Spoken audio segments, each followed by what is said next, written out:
Okay, good morning, algebra students. We are continuing on with literal equations today. That's just day 2 of this, so hopefully you did the first day. So today we're going to be solving for y and only y.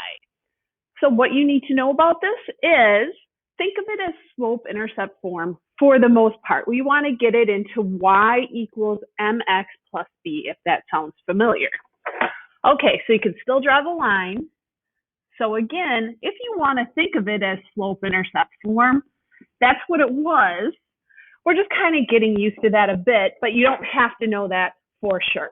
But today we're going to be getting y by itself. So how am I going to get the y by itself?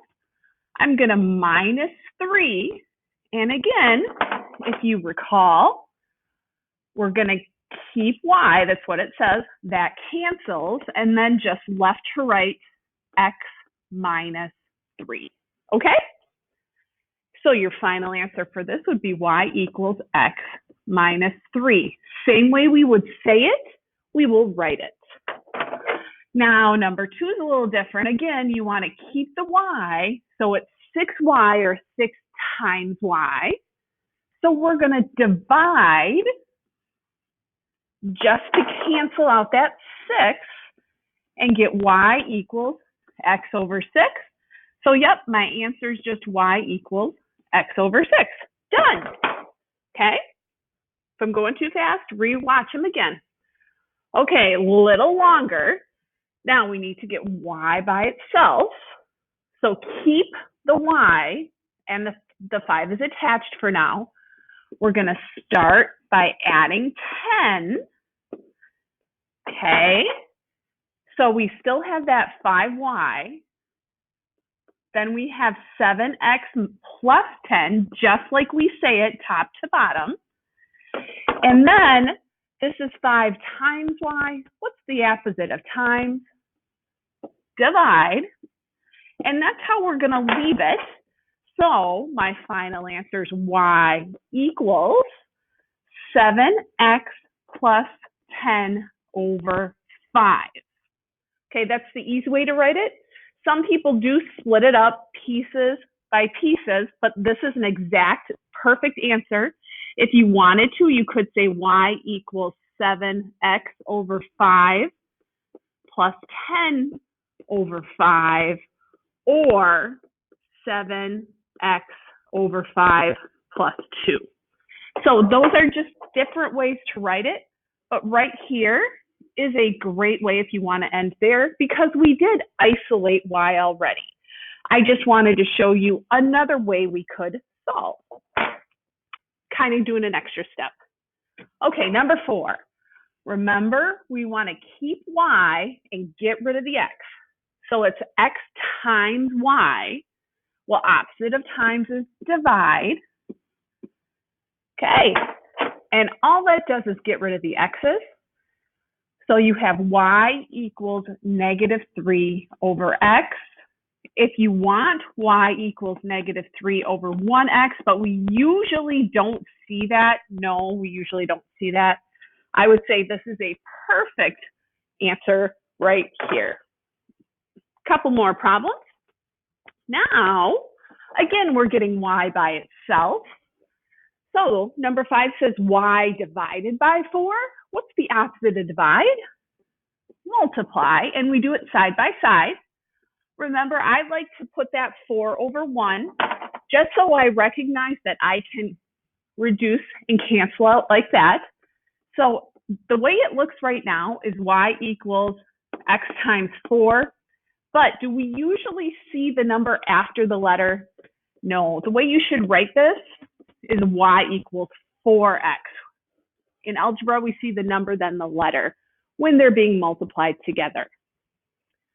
Number 6, oh, the tricky part here. Please note, my y is on the left side, or sorry, on the right side. The y is on the right side.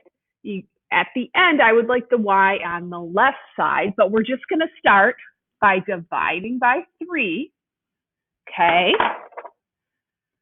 So that cancels that out. So I have 8x over 3 equals y, but please put the y on the left and the 8x over 3 on the right, just to be clear, okay?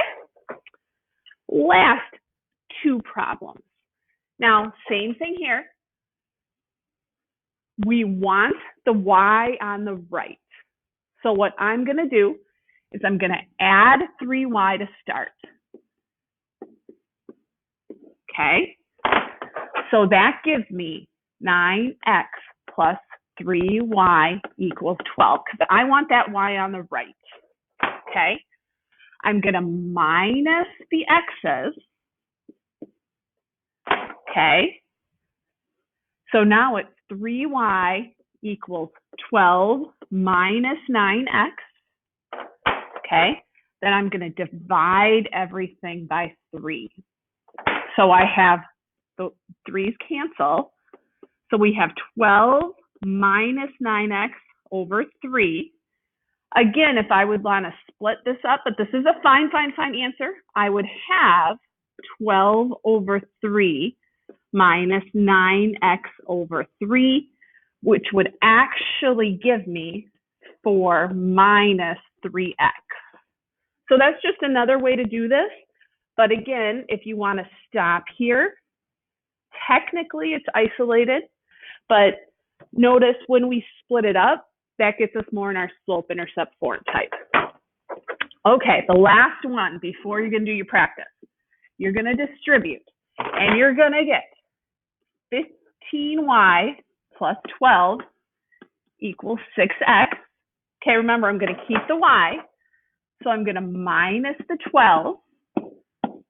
Okay, so I'm going to have 15y equals 6x minus 12, and then I'm going to divide by 15. Just to get y by itself, and the y is on the left. So I'm just copying down the top and the bottom. Again, I could split it up and reduce, but really, that's an okay answer right there. Okay? Okay, so we have a little review worksheet. There's only one side of it. And then you're going to check your answers with your key before you do the daily formative today. If you have questions, please let me know soon.